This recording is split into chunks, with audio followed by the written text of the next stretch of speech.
Hola, hola, ¿qué tal amigos, compañeros, alumnos, estrategos de escritorio internacional? Bienvenidos a este nuevo podcast. Mi nombre es Ludwig Hense, el podcast de escritorio internacional, en donde platicamos, como ya saben, platicamos aquí después de la clase. Nos quedamos un rato hablando acerca de la comedia que está sucediendo en el mundo, con un lenguaje más ameno, ya quitándonos, aflojándonos un poco la corbata, platicando ya más así entre nos. Nos quedamos aquí un ratito después de la clase para poder explicar, aunque no nos da tiempo de explicar pues en la clase, ¿no? Donde tenemos ya un ritmo y ciertos temas que revisar. Y aquí platicamos más a nuestras anchas, ¿no? Entonces, bienvenidos, vamos a platicar. Y decía de la comedia, decía de la comedia internacional, porque en esta época, ¿cómo ha habido conflictos, ¿no? O sea, cómo hay conflictos, hay noticias que tienen mucho que ver con la geopolítica y con el movimiento del mundo, de las fichas estratégicamente de los países, de los estados, viéndolo como si fuera un tablero geopolítico. Y hacía mucho tiempo que no veía yo en lo personal tanto movimiento geopolítico, desde hacía mucho tiempo, que no, uno no veía noticias que fueran históricas, que no puedan, o sea, que no fueran referencia a la parte histórica. Y, o sea, que puedan ser, es parte de la historia, ¿no? Estamos viviendo la historia.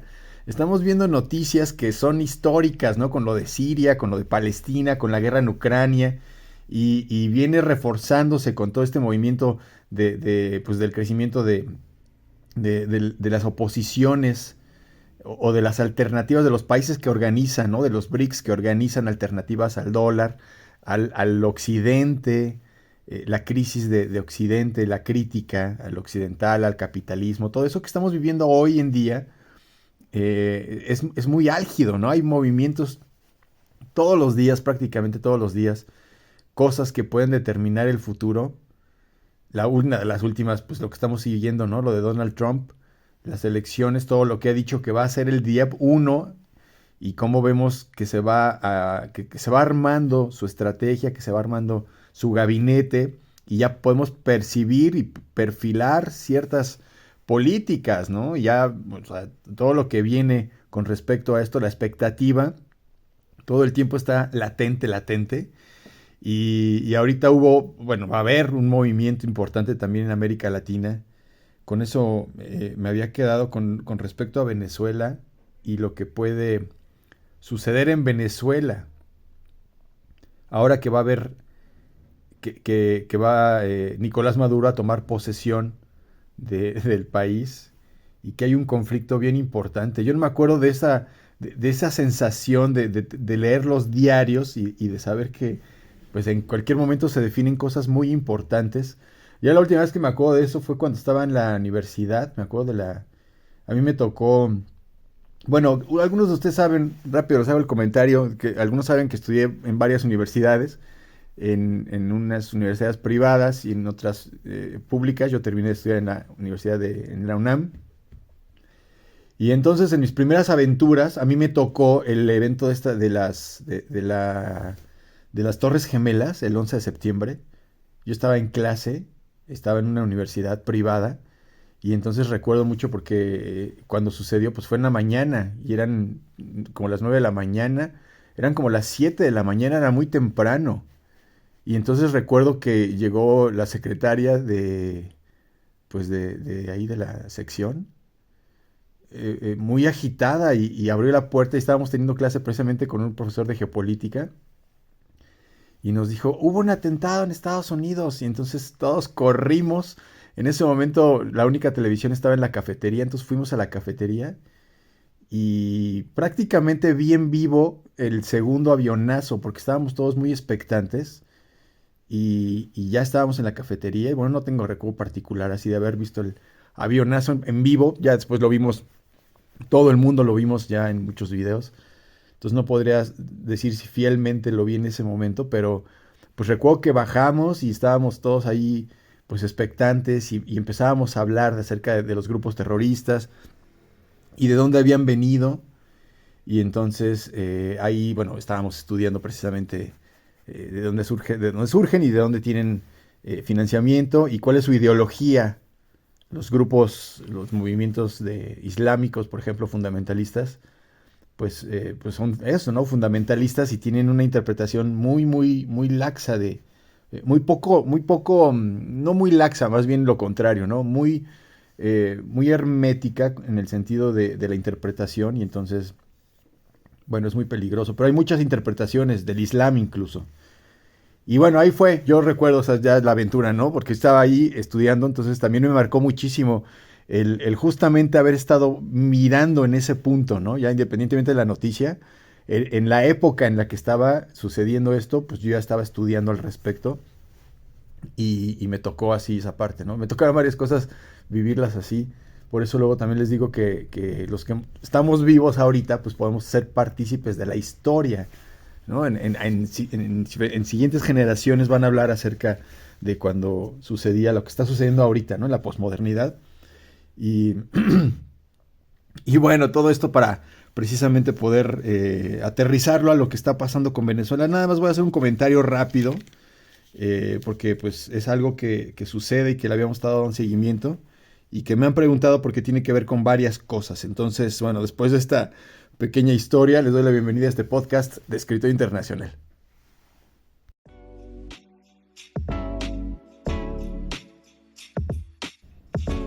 Bienvenidos al podcast de Escritor Internacional. Un espacio después de clases donde platicamos sobre los acontecimientos más importantes para entender lo que pasa en el mundo.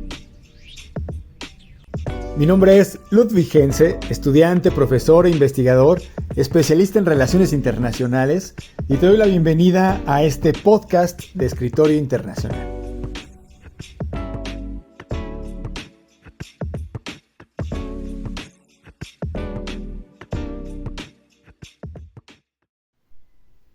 Bueno, sí, fue un poco larga esa introducción, pero es que me acordé, me llegaron todos los recuerdos de la infancia. Bueno, no, ya no era infancia, ¿no? Obviamente, pues ya estaba grandecito para estar estudiando en la universidad, pero ya tiene mucho tiempo. Pues fue en el 2001, ¿no? El atentado terrorista. Entonces, échenle cuentas. Bueno, ya tiene mucho tiempo eso y eso me marcó. Y pues de ahí la necesidad de entender qué está pasando en el mundo. También luego les comento que venimos ahorita de precisamente desarrollar bueno, una serie de investigaciones que tienen como la premisa de que somos salvajes, de que todavía somos salvajes. La humanidad, en realidad, a pesar de tantos descubrimientos y avances tecnológicos y todo lo que quieran, seguimos peleando por lo mismo. No nos podemos poner de acuerdo a nivel sociedad, a nivel humanidad.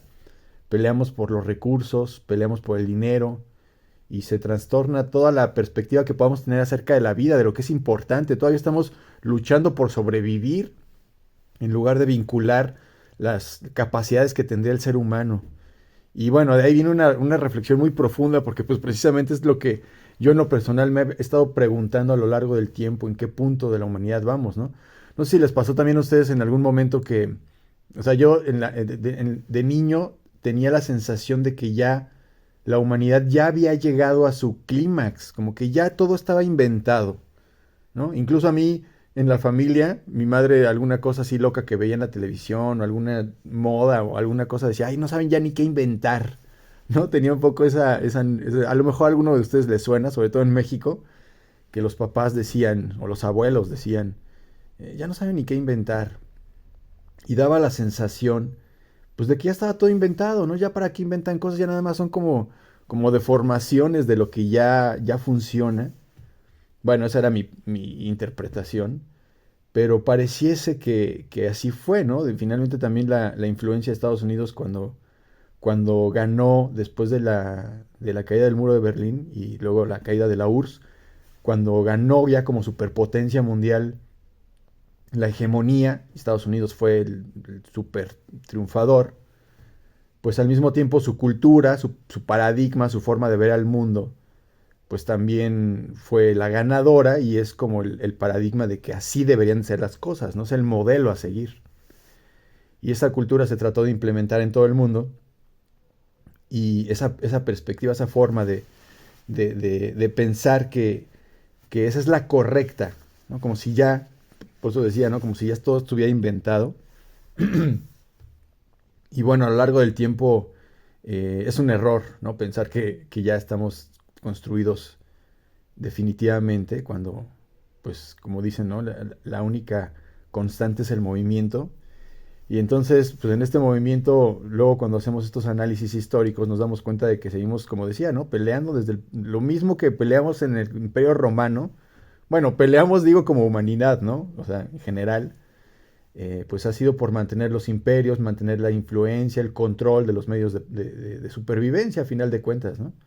O ya en estas épocas, pues también los medios de producción, el control de las minerías y de los productos que pues en el futuro van a ser fundamentales, y ese control y esa búsqueda de poder pues sigue siendo muy, muy instintiva, muy animal, muy, muy incivilizada, y por eso pues a veces decimos que seguimos siendo salvajes, ¿no? Somos salvajes aunque tengamos la tecnología, eh, pues aquí en vísperas de las guerras, ¿no? Y de los conflictos que a nivel pues internacional se suscitan. Y bueno, todo esto era toda la reflexión, pues venía de lo del 11 de septiembre, pero bueno, todo tiene que ver, ¿no? Porque finalmente ahorita algo que me sorprendió muchísimo en las noticias fue esta visita que tuvo el Mundo González de Venezuela, que fue a visitar Argentina. De pronto lo vi en una foto ahí con Milei y dije, ¿qué? Y entonces, pues ya me puse atención y ya después se fue a Uruguay y pues dice que va a tomar posesión, ¿no? Entonces, a ver, rápido os voy a contar la historia porque pues es importante y tiene varias cosas que ver, o sea, tiene varios elementos, varios actores internacionales que están alrededor de esto. Y es una historia que ya hemos estado platicando. Por ahí tenemos varios videos también acerca de Venezuela, acerca del chavismo y cosas. O sea, porque le hemos estado dando seguimiento, ¿no? Y hablamos precisamente cuando ganó apenas el año pasado, que por cierto, este es el primer podcast del año y pues les deseo muy feliz año. Por cierto, nada que ver. Muy random, dicen por aquí. Bueno, dicen por ahora, ¿no? Eh, no me gusta mucho usar palabras en inglés, pero pues luego ya no me entienden, ¿no? Y luego yo tampoco los entiendo. Pero en fin, bueno, ya, un paréntesis. Espero que tengan su cafecito y que estén muy cómodos.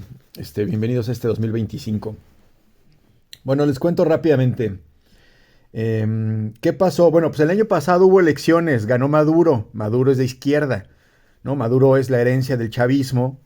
El chavismo, acuérdense de Hugo Chávez, que siempre estaba ahí diciendo que contra Bush y que era el mismísimo demonio y todo eso, muy folclórico.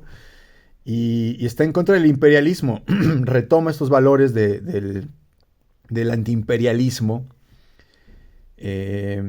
Y bueno, y se arropa, digámoslo así, con la estructura del socialismo, ¿no? Con esta pues ideología política económica que está en total desacuerdo. Estados Unidos es su enemigo, ¿no? Desde la Guerra Fría, pues todo lo que sea socialista, pues es el enemigo de Estados Unidos. O el opositor, cuando menos. Entonces hay varios países en América Latina que tienen una tendencia de gobierno de izquierda que se apega un poco más a la sociedad, al pueblo, digamos, ¿no? Y en contra de algunos gobiernos de derecha que son un poco más liberales o que son un poco más capitalistas, para decirlo así a muy grandes rasgos. Y entonces, pues ahí se define un poco, ¿no? Esta dicotomía o esta bipolaridad de tendencias políticas en el continente. Y bueno, Venezuela, pues es un país socialista y ahí está heredera del chavismo, ¿no? Entonces se alía con varios otros países que son igualmente socialistas y que están igualmente peleados con Estados Unidos, como Cuba, como Nicaragua, los que son socialistas, ¿no? Y hay algunos otros países que han ido cambiando. Por ejemplo, Ecuador, antes pues estaba de socialismo, del lado, no del socialismo, sino de un gobierno de izquierda, y pues ganaron elecciones el partido y la tendencia de derecha, y así en varios países, ¿no? En Brasil, por ejemplo, vimos que con Lula otra vez volvió a la izquierda después de este presidente anterior. A ver, vamos a estrenar esto de una vez. O sea, Buenos días, Ludwig. ¿Cómo te trata este domingo? O sea, me refiero a la inteligencia artificial. Gracias, muy buen día. Oye, ¿cómo se llama el presidente anterior a Lula da Silva de Brasil? El presidente anterior a Luis Ignacio Lula da Silva fue Jair Bolsonaro. ¿Algo más sobre la política brasileña? No, ahí está, nada más me quería acordar del dato, ahorita ya te vuelvo a preguntar, gracias. Ahí está la inteligencia, ¿no? Porque pues decíamos que cualquier charla, así plática, podemos tener los datos específicos, ¿no? Yo les recomiendo que hagan eso, que se vayan integrando, si no lo han hecho, a la inteligencia artificial y la utilicen, ¿no? Es una palanca increíble para poder tener elementos. Yo ahorita estoy platicando muchas cosas y pues ahorita me acordé, ¿no? La referencia. Háganlo ustedes, ¿no? Escríbanlo, van a ver cómo les va a ayudar y además es gratis. Bueno, ahí también por ahí hay unos videos donde les explico cómo usar la inteligencia artificial. Pero bueno, sí, entonces, bueno, los gobiernos, como decía, ¿no? Como el de Brasil, van cambiando esta tendencia. El de Colombia, siempre había sido Colombia había sido un gobierno, pues, de derecha, de derecha apoyando el capitalismo, apoyando las políticas económicas estadounidenses, políticas de todo tipo estadounidenses. Acuérdense que en Colombia había muchas bases militares estadounidenses, obviamente. Entonces, ahí marca la alianza que siempre hubo, la cercanía que hubo con Estados Unidos, con el imperio, dirían los de izquierda. Y entonces, pues ahora acaba de cambiar. Bueno, estos gobiernos de izquierda, pues se acercan, se alían un poco más. Y Venezuela está entre ellos, ¿no? Evidentemente ya hemos visto el perfil de Venezuela. Tiene la mayor cantidad de reservas de petróleo del mundo. Ni siquiera Arabia Saudí o ni siquiera algunos otros países de Medio Oriente tienen tanto petróleo en lo individual como Venezuela. Entonces ya desde ahí pues es un punto de muchísimo interés por parte de Estados Unidos. Y ya platicamos apenas hace poquito, la semana pasada creo, platicamos acerca de pues precisamente del imperialismo, cómo es una política exterior estadounidense, el mantener el control dentro de su área de influencia, que es el continente americano, ¿no? Sí lo dijimos la semana pasada cuando decíamos del Big Stick, esta política del gran garrote de Estados Unidos de mantenerse a la cabeza, en la hegemonía, en su zona de influencia, que es América. Este era el mensaje para los europeos, ¿no? A ver, no se metan, América para los americanos. ¿Se acuerdan de eso, no? Bueno, entonces, la cosa es que, pues la cosa es que ideológicamente, pues Venezuela en la actualidad está siendo enemiga de Estados Unidos, ¿no? Y Estados Unidos, pues quiere, digamos, como hincarle un poco la uña a Venezuela porque tiene este interés del petróleo que tiene. Y bueno, ahí se entiende un poco, ¿no? La lucha de los intereses. Ahora, Estados Unidos, dijimos la vez pasada que me preguntaban que si era posible que Estados Unidos invadiera México con esto de que Trump prometió que podía entrar, bueno, que iba a nombrar a los cárteles de la droga mexicanos como grupos terroristas. Y eso de alguna manera legaloide, ya lo platicamos también, le permitía de alguna manera, le justificaba el poder intervenir por su seguridad nacional. Bueno, pero y eso de ahí surgió el pensar que Estados Unidos pues ha estado involucrado en muchos movimientos políticos de revolución, de contrarrevolución, golpes de Estado dentro del continente americano que han provocado la caída de algunos gobiernos, pusimos el ejemplo de Chile, en el que pues establecen gobiernos afines a la política de Estados Unidos y que es tan posible como que no se les olvide que Estados Unidos invadió Afganistán, invadió Irak, dijo que tenían armas de destrucción masiva y invadió, sacó a Saddam Hussein, después de que había sido su amigo, ¿no? Ya platicamos todo eso, lo platicaremos después en el futuro, ¿tienen duda? Pero, o sea, ya a lo que voy es que ya lo hizo en países tan lejanos como Irak. Entonces, bueno, ustedes piensen que a nivel histórico ha intervenido como dijimos, ¿no? En América Latina. Estableció dictaduras militares. Entonces, ustedes piensen si puede o no puede, ¿no? O sea, de poder, pues puede, obviamente puede. Y en este marco de alianzas o de, digamos, en el que se están dibujando ciertos perfiles con este marco de la temidísima Tercera Guerra Mundial, que se habla mucho al respecto, bueno, ahí se están definiendo las alianzas que tienen los países o las afinidades que se tienen. Y esto, pues, es de alguna manera, pues, es un símbolo precisamente de este movimiento, de este marco histórico que estamos viviendo, ¿no? Entonces, se agita, se agitan las aguas, dicen, porque, pues, en Venezuela, bueno, ahí estaba también la parte de Venezuela, ¿no?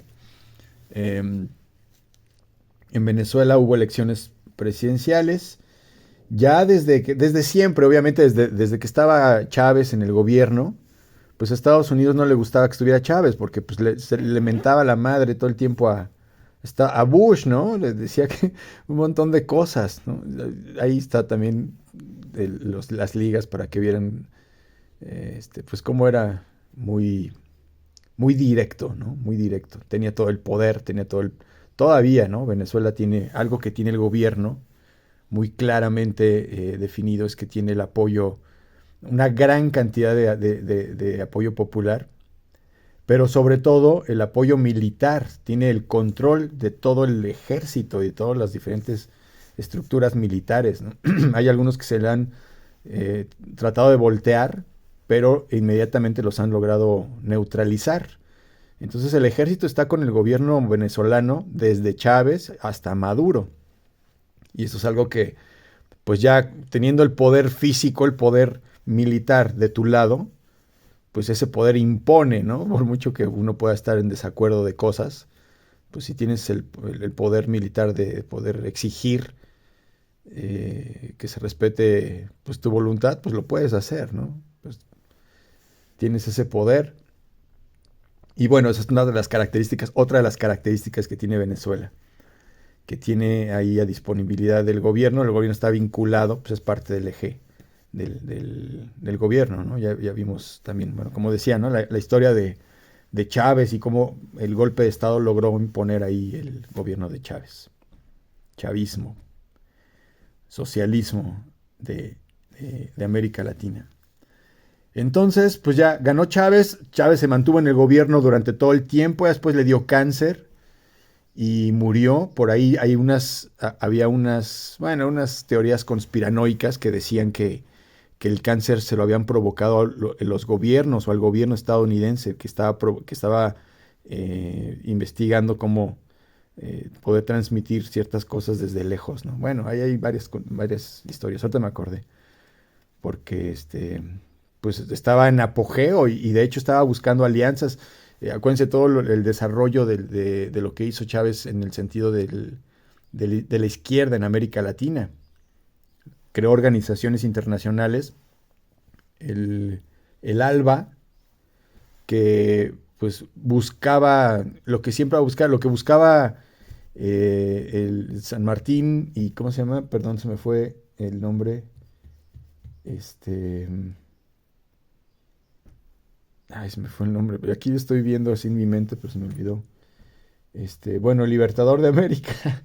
Simón Bolívar, muchas gracias por ahí. Alguien lo pensó, alguien lo dijo, por ahí me lo transmitió. Simón Bolívar, ¿no? Que quería ser una gran Colombia, un gran imperio, precisamente para poder enfrentar al imperio estadounidense. Y Chávez era lo que quería en su momento. Entonces ahí iba en auge, iba creciendo y de pronto le da cáncer y a todo el mundo le pareció muy raro, ¿no? Que hubiera sucedido esto. Pero bueno, en fin, la cuestión es que pues se mantuvo en el poder y ya después el poder se lo pasó a Maduro, que fue su mano derecha. Ya Maduro pues no tiene el carisma de Chávez. Si han visto a Chávez, pues movía más, así era muy elocuente y etcétera. Y Maduro no, Maduro no tiene esa chispa. Entonces, pues ha perdido mucho impulso este movimiento del chavismo, pero pues se ha mantenido en el poder, ahí aferrado a pesar de las crisis. Ha habido devaluaciones brutales en Venezuela. Mucha gente, muchos venezolanos han migrado de ahí porque las condiciones de vida pues no son favorables y entonces migran a Colombia, migran a Centroamérica, se van quedando en el camino llegan a México y quién pasa a Estados Unidos. Bueno, en fin, todo lo que ocasiona esta situación. Se ha mantenido el gobierno también de Nicolás Maduro, ya van varias elecciones que gana.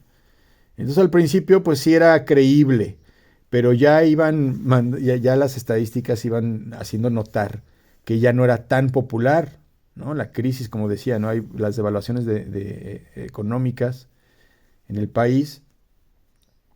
En muchos casos la represión también de los medios de comunicación, ¿no? No se pueden expresar libremente. Pues, siempre dicen que sí, pero pues ya ven que ni siquiera en Occidente, ¿no? Ya ven que le pasó a Julian Assange, pues en ningún lugar, ¿no? Ya cuando molestas al poder, pues ahí hay consecuencias siempre, ¿no? Estés en donde estés. Entonces, pues ya hubo elecciones entonces el año pasado, ganó Maduro, pero ahora sí, digamos, la vez pasada había ganado igualmente Maduro. Acuérdense que incluso había la oposición de derecha en Venezuela, que estaba liderada por Juan Guaidó, que había sido el presidente de la, mm, bueno, de la Cámara de Diputados y Senadores, del Congreso, y bueno, se había asumido que él había tenido el gobierno, que él había ganado las elecciones y que él asumía el gobierno. Me estoy acordando, creo que era, intentaron hacer un golpe de Estado. No recuerdo exactamente qué fue el motivo, si fue un golpe, así un intento de golpe de Estado, porque después aplicó alguna cuestión política. Pero bueno, vamos a brincarnos esa parte específicamente, pero digamos que Juan Guaidó buscaba ser pues, embestido como presidente porque no se reconocía que hubiera ganado Nicolás Maduro. Entonces, se amparó Juan Guaidó del reconocimiento de Estados Unidos. Estados Unidos apoyaba el movimiento de Juan Guaidó para que Juan Guaidó pudiera llegar al poder, porque pues, Juan Guaidó estaba vinculado con el presidente de Estados Unidos y con pues el apoyo que tenía, ¿no? Directamente para poder pues, quitar el gobierno socialista de Venezuela, desde Estados Unidos se piensa así, y tener algún tipo de control, mandar algunas empresas estadounidenses que controlen la producción de petróleo, sobre todo, ¿no? Que es el interés. Finalmente, acuérdense que Estados Unidos no tiene amigos, tiene intereses, y por eso pues no le interesa lo que pasa en Palestina, pero sí le puede interesar algún detallito mínimo de lo que suceda en algún otro lugar del mundo, ¿no? Donde tenga intereses. Entonces aquí no es un detallito mínimo. Se avala de que pues, el movimiento de oposición en Venezuela no reconoce las elecciones pues sí, en ese momento, 2019 creo que fue. No, 19 no, me estoy yendo muy atrás, estamos en el 2025,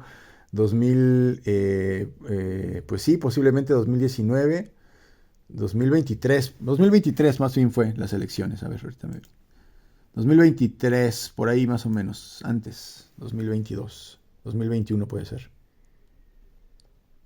Es que no tengo la línea ahorita aquí abierta, pero bueno, en ese momento, pues tenía todo el apoyo de Estados Unidos, pero pues obviamente, como decía, ¿no? El ejército estaba del lado del gobierno y entonces no pudieron completar, se intentó un golpe de Estado, hubo una crisis ahí en la frontera, incluso con Colombia, y desde Colombia pues apoyaban el movimiento y hubo ahí una tergiversación de información, porque acuérdense también que vemos en las noticias muchas cosas que son ciertas todas, ¿no? Sabemos a la gente, por ejemplo, desplazada, como decía, a los migrantes que buscan mejores condiciones y obviamente pues la pasan mal, claro que la pasan mal, ¿no? Y si los entrevistan a ellos, pues obviamente van a hablar muy mal del gobierno. Y si entrevistan a alguien que el gobierno financia porque y tiene trabajo y todo, pues van a hablar maravillas del gobierno. Entonces, los dos tienen la razón, pues hay que más bien entender la situación un poco más de lejos. Y ahí estuvo la crisis, ¿no? En su momento, pero se mantuvo en el gobierno Maduro. Incluso le quitaron dinero, ¿se acuerdan que pues, los países tienen cantidades de dinero, tienen oro, y entonces ese oro, así como los humanos, o sea, como nosotros a nivel individual metemos dinero al banco, los países guardan el oro a veces en otros bancos. Entonces en el caso el caso de México, por ejemplo, también tiene guardado oro en bancos británicos. Y Venezuela tiene unas cantidades de oro guardadas en bancos británicos en Reino Unido. Y entonces se solicitaron, hace pues, un par de años, Venezuela solicitó al banco británico que le devolviera el oro. Y entonces el gobierno británico interpuso, prohibió que se transfiriera ese dinero a Venezuela, al gobierno venezolano, porque Reino Unido no reconocía al gobierno de Maduro, de Nicolás Maduro, porque había dicho que había fraude y que por eso pues nada más reconocía al gobierno de Guaidó en el exilio, porque no le habían permitido imponer su gobierno como según esto debía haber sido. Y entonces tomaron la determinación los británicos de bloquear el oro de Venezuela y decir no se lo vamos a dar, aquí se queda porque no reconocemos a Maduro. Entonces ese tipo de sanciones, pues imagínense, ¿no? Que el banco les diga no les doy su dinero porque pues no reconozco que haya sido bueno, ¿no? Por poner un ejemplo. Entonces ahí tienen retenido el oro de Venezuela, o solo se lo van a dar a Guaidó. Bueno, porque Guaidó era el que estaba elegido, ¿no? Ya pasó esta situación, finalmente el gobierno se mantuvo y hubo elecciones apenas el año pasado. Igualmente la oposición fue perseguida. Primero estaba esta persona, María Corina Machado, quien lideraba pues el movimiento de derecha o el movimiento procapitalista, pro libertad, en contra del socialismo, que obviamente estaba pues también patrocinado y financiado, no totalmente, ¿no? Pero pues sí apoyado por Estados Unidos. Y reconocido por Estados Unidos, ¿no? Acuérdense que el reconocimiento es pues fundamental a nivel de relaciones internacionales, pues es parte como que los países reconocen a otros países dentro de las reglas del juego. Entonces, ahí está, ¿no? No se reconoció ese gobierno, pasó el tiempo, finalmente hubo elecciones. Ganó Maduro apenas el año pasado, en junio me parece que fueron las elecciones. No, creo que un poquito después, pero ganó. Y resulta que ahora sí, pues ahora sí a pesar de que Maduro pues mandó perseguir a le quitó a María Corina Machado la posibilidad de ser electa, no me acuerdo cómo le quitó ese derecho a nivel jurídico, porque consideró que pues, estaba instigando y que estaba luchando a favor del imperio y etcétera. Y entonces fue bloqueando a personajes y ella ya directamente no pudo competir. Tenía una gran ventaja, un gran reconocimiento del pueblo venezolano y ya se percibía que iba a ganar las elecciones. Ya una gran mayoría de personas en Venezuela buscan el cambio y estaban a favor del cambio de gobierno después de, pues Chávez estuvo en el gobierno desde el 99. Desde 1999 llegó Chávez después del golpe de Estado y desde entonces hasta ahorita pues ha habido socialismo y entonces la gente, las nuevas generaciones pues ya buscan una alternativa y cada vez es más evidente, ¿no? En este sentido, pues ahí Maduro tuvo la necesidad de controlar, de bloquear a María Corina Machado y entonces Edmundo González salió al quite, decimos en México. Salió el quite, fue la cara, digamos, no me pongo yo, pónganse él, pero pues votar por él es votar por mí, o sea, decía María Corina Machado. Y entonces Edmundo González tomó este lugar. Él era un diplomático y además era de un perfil un poco bajo, ¿no? Pero pues él ya surgió como la cabeza de quien podía pues ahí concentrar los votos de la oposición. Igualmente lo bloquearon, igualmente hay órdenes de aprehensión en contra de él, por instigación, y los investigan y los persiguen, ¿no? O sea, el gobierno realmente los persigue, no hay esta libertad, ¿no? de poder, pues, organizar a la gente. Y esto, bueno, lo hemos ido analizando. Acuérdense también que pues, pueden ver los diferentes tipos de medios de comunicación, cómo narran la misma noticia. Y bueno, pues ahí entre las dos y luego haciendo un análisis, pues ya más o menos se pueden acercar un poco más a lo que realmente está sucediendo, ¿no? Y realmente entre comillas, porque pues ni uno sabe lo que pasa con su vida misma, ¿no? Pero entonces esto está sucediendo ahí en Venezuela y sucede que pues ganó Maduro. Hubo varios, acuérdense también que luego llaman a observadores internacionales para que den fe o digan si ven algún tipo de cosa turbia en el momento de las elecciones y puedan avalar y decir, pues sí, son legítimas, son legales, ¿no? Más que legítimas, son legales. Entonces, pues los observadores, pues muchos estuvieron de acuerdo en que no coincidían las actas de votación. Cuando se declaró ganador Nicolás Maduro, se hizo un recuento de las actas de votos y es una cosa que se tiene que hacer después de las elecciones para constatar pues, que sí se votó realmente por el candidato, tenerlas físicamente. Y esto es algo que ya no hizo Maduro, ya no reconoció. Y fue un trabajo que sí hizo la oposición y que demostraba que habían ganado la mayoría. Entonces, aquí en México decimos se hizo pato Maduro, ¿no? Se hizo pato, se quedó ahí en el gobierno, ya no hizo ningún comentario. Incluso los gobiernos que eran afines a él tomaron su distancia, ¿no? Los más aventureros, o los que estén más ligados con los intereses de Venezuela, con el petróleo y cosas así, sí estuvieron un poco más de su lado, pero la mayoría dijo, no, pues Lula da Silva, ¿no? Que había sido un aliado de Venezuela y del gobierno durante mucho tiempo, dijo, no, pues presenta las actas y sí te creemos, si no, no. Y Maduro ya nunca las presentó, entonces pues ya se hizo pato, pasó el tiempo y él dijo que sí había ganado. Y podríamos decir que realmente no ganó. Podríamos decir, luego no digan que yo dije, ¿no?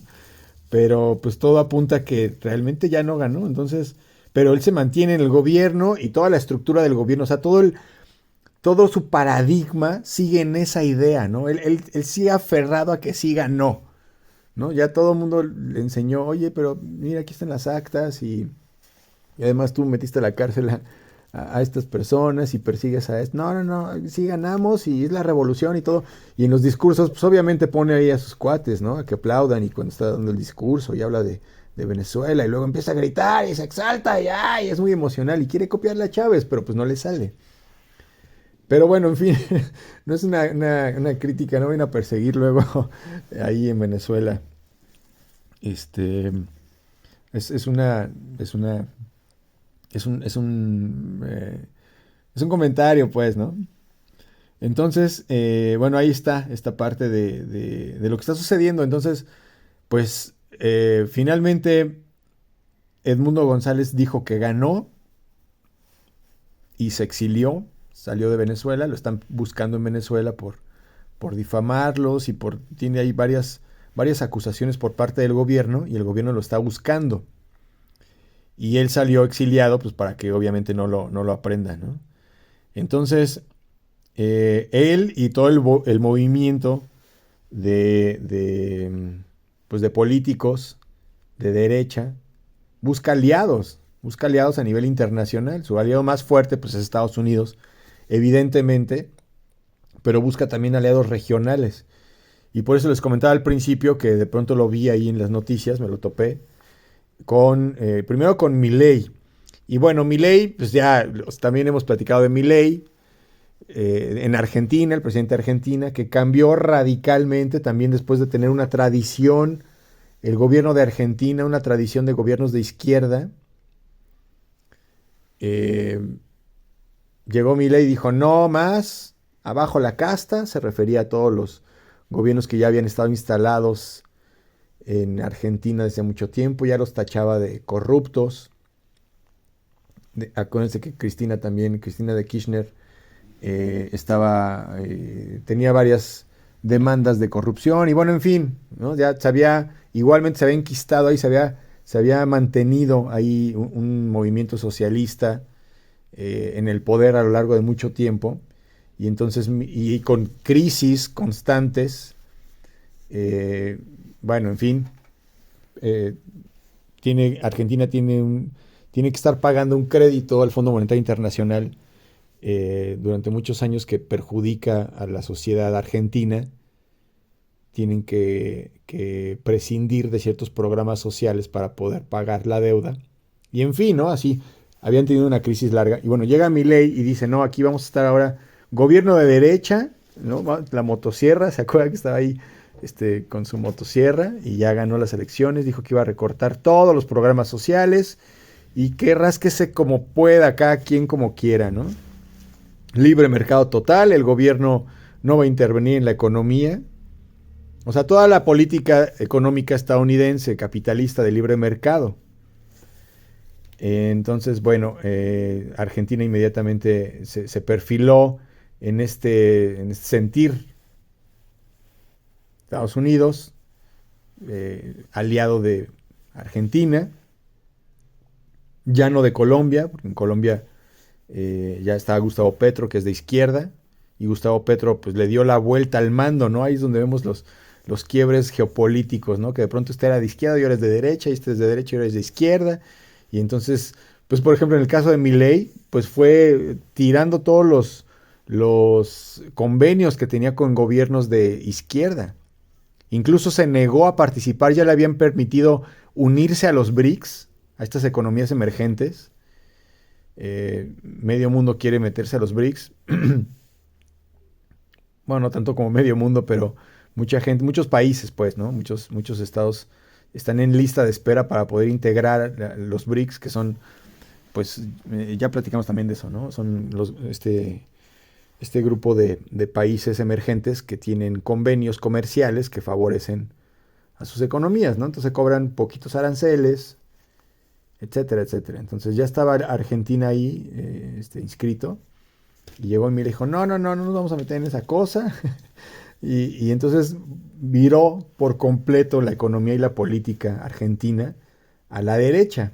Aliado de Donald Trump, acuérdense que ganó Donald Trump y luego fue ahí pues a ver qué, a ver qué onda, ¿no? Estaba ahí en la Casa Blanca con Elon Musk y estaba ahí en la fiesta con Donald Trump, y ahí estaba Milei, tomándose la foto, ahí todos muy buena onda, ¿no? La élite del mundo de la derecha. Entonces ahí estaban los capitalistas, ¿no? Que tienen ahora el control que tienen ahorita el control en esos lugares. Y aquí en América, también en Uruguay, pues buscando aliados, Edmundo González, de derecha, en Venezuela, otra vez, Venezuela, Edmundo González busca aliados de derecha y regionales, ¿no? Y entonces aquí Luis Lacalle, que es el presidente de Uruguay, pues tiene esta misma política y entonces reconoce al gobierno, al gobierno el que va a ser el gobierno de Edmundo González, reconoce el triunfo en las elecciones de Edmundo González y lo reconoce, ¿no? Lo que decimos, pues ahí están ya marcando la posición. ¿A quién reconocen y en contra de quién están? Entonces, pues ya están marcando ahí el perfil, ¿no? En América Latina. Ahora que va a venir Donald Trump al poder, acuérdense también que hubo conflicto con Argentina. Con Argentina no, perdón, con Venezuela. Había mucha presión, es que me estaba acordando del secretario de Estado de Estados Unidos en esa época, que incluso salió una vez en una entrevista que le hicieron, y con unos papeles así muy, muy sangrón el señor, ¿no? Así con sus documentos, con sus notas, ¿no? Como si, bueno, tuviera que salir así a la prensa. Obviamente era una vil táctica de manipulación como para que nosotros pudiéramos ver qué había escrito, ¿no? Ahí mostró sus notas casualmente y tenía ahí en sus notas escrito activar el plan en contra de Venezuela, ¿no? Subrayado así como que, descubrimos que van a atacar Venezuela. O sea, había mucha presión, pues, en contra de Venezuela. Sí había mucha presión militar de que iban a intervenir. Y pues como les digo, ¿no? De que puede. O sea, de que puede intervenir en Venezuela en algún momento de guerra, de conflicto, de que digan, no, a ver, ya, Tercera Guerra Mundial, ¿sabes qué? Me vale gorro lo que quieras, nosotros tomamos posesión de Venezuela por el petróleo, porque pues es fundamental en la Tercera Guerra Mundial. Pues a lo mejor en ese punto pues no le importa y sí invade, ¿no? Mientras tanto, pues ahí está ejerciendo presión y la presión había bajado un poco con Joe Biden, porque acuérdense también que en este gobierno de Joe Biden también hubo un conflicto con este territorio que está a un ladito de Argentina, perdón, de Venezuela otra vez, que es el Esequibo. Esequibo. Es un territorio que está en disputa y que, bueno, pues obviamente por el territorio le puede extraer petróleo, o sea, es importante a nivel regional y está en disputa y bueno, Reino Unido reclama este territorio y Estados Unidos dice, sí, es de Reino Unido, a ver qué te pasa Venezuela, y Venezuela pues ha dicho que reclama ese territorio como propio y que no lo va a soltar, ¿no? Algo así como dice China con Taiwán. Dice, a ver, ese territorio es mío, ya ustedes están ahí, pero es mío y en cualquier momento lo puedo reclamar como mío y hacer y anexármelo, ¿no? Es lo que dijo apenas hace poquito en el mensaje de Año Nuevo Occidental. Porque acuérdense que los chinos tienen su propio calendario y tienen el año nuevo chino es por ahí de febrero.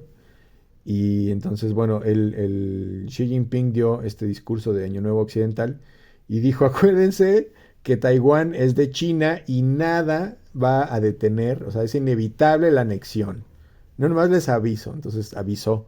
Igual Venezuela ha dicho, pues la Guayana Esequiba es de Venezuela, es mía, y aunque ahorita pues hay una población que no es venezolana, y ahí hay pues una disputa con Reino Unido que la está reclamando como propia.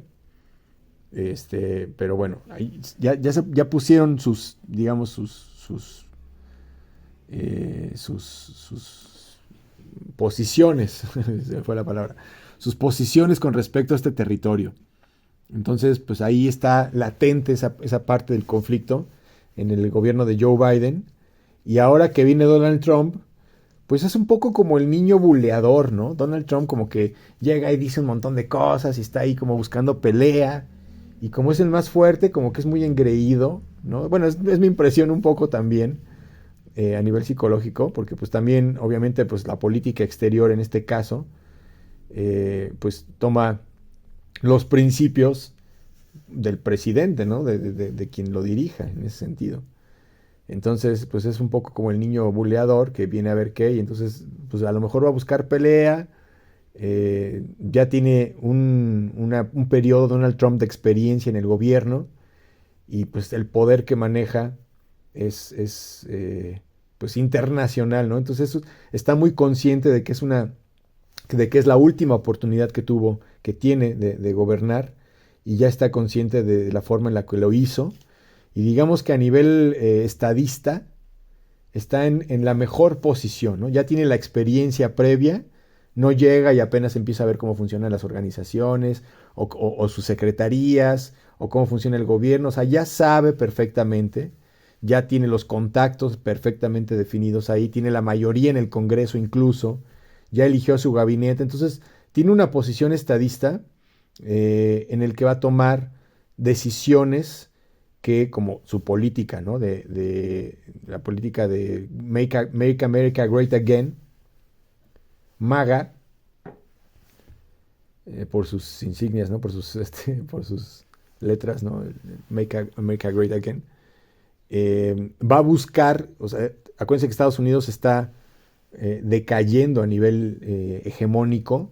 Hay otros actores internacionales que están subiendo con respecto a la hegemonía, con respecto al protagonismo, al poder que tienen. Rusia, China, India, la Unión Europea no, pero en su conjunto. Entonces Estados Unidos como imperio lo que va a buscar es reforzarse a sí mismo, volverse fuerte para poder enfrentar estas oposiciones internacionales. Y Donald Trump, pues como dijimos también la vez pasada, pues va a buscar tener el control de sus activos, ¿no? De lo que puede tener control. Ya amenazó al Canal de Panamá, ya amenazó a México, ya amenazó a Groenlandia, ya amenazó a la OTAN. Entonces, pues vemos así muy altanero a Donald Trump y bueno, causa causa esta incertidumbre de alguna manera, ¿no? De lo que va a suceder ahora en el próximo gobierno. El 20 de enero toma posesión Donald Trump y el 10 de enero Nicolás Maduro tomará posesión del gobierno. Y entonces aquí toda la onda era que Edmundo González dijo: voy a tomar posesión porque yo gané las elecciones de Venezuela y entonces voy a tomar posesión el 10 de enero. Y se fue a dar la vuelta, fue a saludar a Milei, le dijo: presidente Milei, lo saludo, voy a tomar posesión el 10 de enero. Ah, muy bien, te apoyo, te reconozco, dice Milei. Y ya se va. Se va a Uruguay, llega a Uruguay y le da la mano a Luis Lacalle: presidente, voy a tomar posesión el 10 de enero en Venezuela, espero verlo por ahí nos vemos, ¿no? Y bueno, ya dijo que va a ir el 10 de enero a tomar posesión porque él ganó.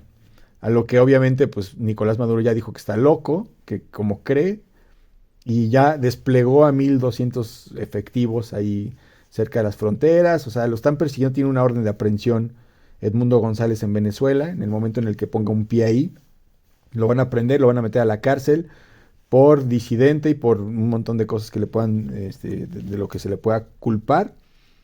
Y